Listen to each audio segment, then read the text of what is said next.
Alright, here we are. I felt like we needed to whip the flip cam out for a little quick one here. Tonight we were having the Viña Borgia, Campo de Borja, 2009, with some grilled pork chops and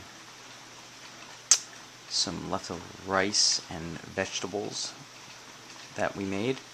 And it was fine.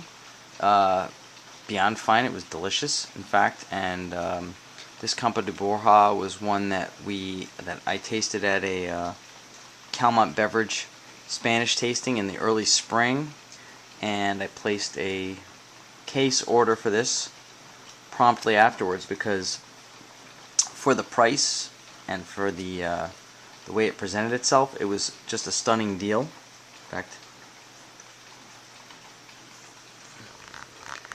it's a stunning deal.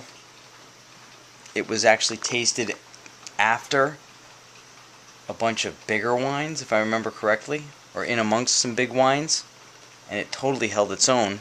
And when I saw what the price was on it, it was like no brainer.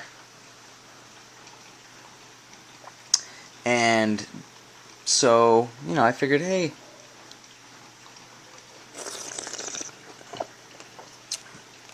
it's enjoyable, it's tasty, it's fresh, and it's extremely affordable.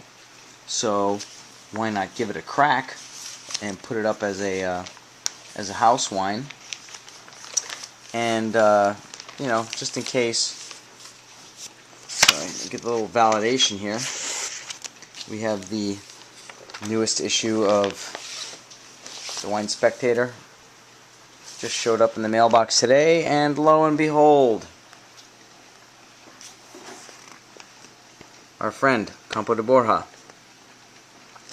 They gave it an 86 with plump texture, carried with pretty blackberry, vanilla, and licorice flavors in this fresh, straightforward red. Drink now through 2012. Yeah, I mean, basically, in my book, anything over 85 is a good value. That means it's a well-made wine. Don't get hung up on shooting for the 90-point scores, although that's a good thing to shoot for. No doubt about it. Way to look for value.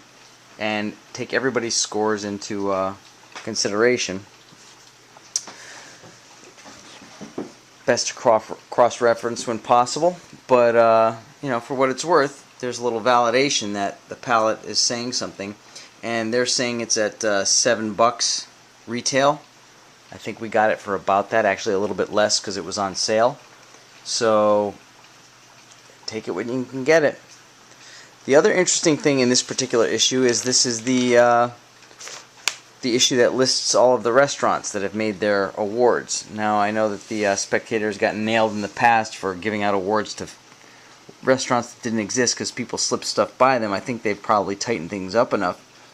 But the interesting part is that Vermont does very well here, and this holds true to my my theory that person by person, by capita,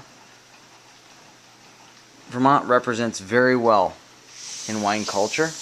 There are some places here that we've been to, some places that we want to visit, and Vermont scores with 30 different wines, 30 different restaurants in this particular, ranking. And in fact, we do better than some other much more populous states than ourselves, like our neighbor in New Hampshire, and even our neighbor here, Utah, in the book.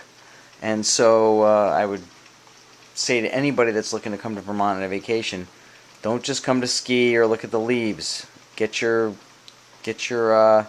atlas out, find some towns, do some research, and you'll find that there are some great food and wine deals to be had in the area. And I have to highlight this, even though she'll probably kill me, but this is one of my wife's pieces of work.